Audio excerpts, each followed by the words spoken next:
Depois de passar da parte mais pesada, mais matemática da prova, né? Acho que essas últimas agora, as duas últimas, são mais tranquilas, né? Então, eu conto a história do seu Alberto aí, que estava gastando muita luz na casa dele, e ele fez um gráfico de consumo energético ao longo de 6 meses.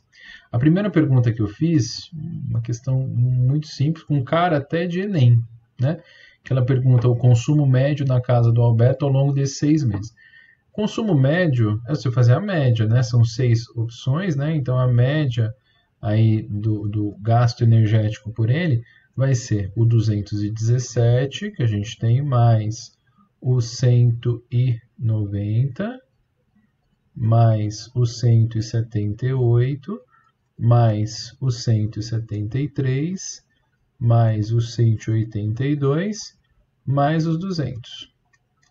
Se você somar todos esses daqui, todos esses valores, e dividir tudo por 6, você vai encontrar aqui uma média de, deixa eu pegar minha colinha aqui, 190 mesmo, 190 kWh.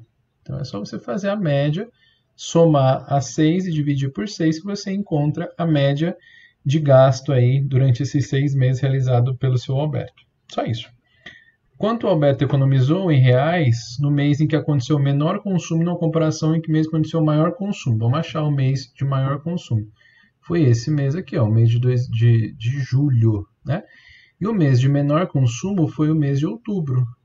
Então, aqui na comparação entre os dois, a gente vai ter aí um gasto energético entre eles de uma economia, né, de 217 menos 173.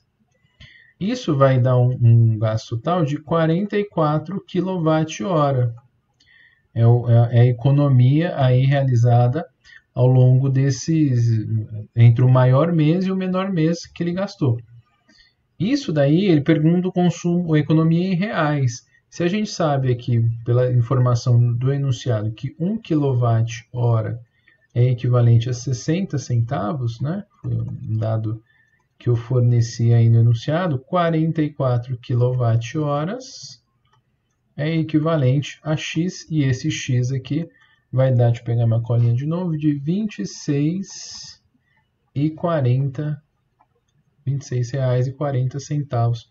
Foi a economia entre o mês de maior gasto e o mês de menor gasto realizado pelo seu Alberto. Tá bom?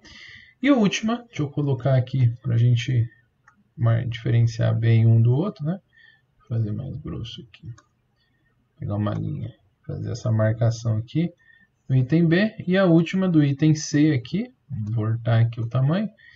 Ele fala assim, se o líder de consumo na casa dele é a geladeira, que consome em média aí, funciona 24 horas, apresenta uma potência de 275, qual que é a corrente elétrica que atravessa esse eletrodoméstico, uma vez que ela está ligada numa tomada de 110? Bom, se a gente tem a potência dela de 275 e a tomada de 110 volts, né, isso é a diferença de potencial, é a diferença de potencial que ela está ligada. Aí 275 é igual a 110,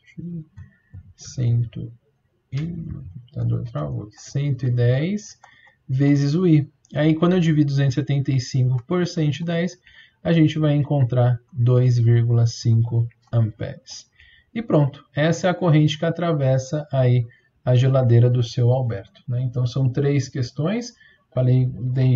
Coloquei essa com menor pontuação porque pela questão de ser mais simples até. Imagino que não deve ter tido grandes problemas nessa questão. Fazer uma média, fazer uma análise de um gasto entre o máximo e o mínimo, analisar um gráfico, analisar uma tabela, né? Isso é importante no nosso estudo. E a potência, que é dado pelo PUI, que é a corrente que atravessa essa geladeira. Beleza? A questão aí facinha, você deve ter acertado essa questão número 5.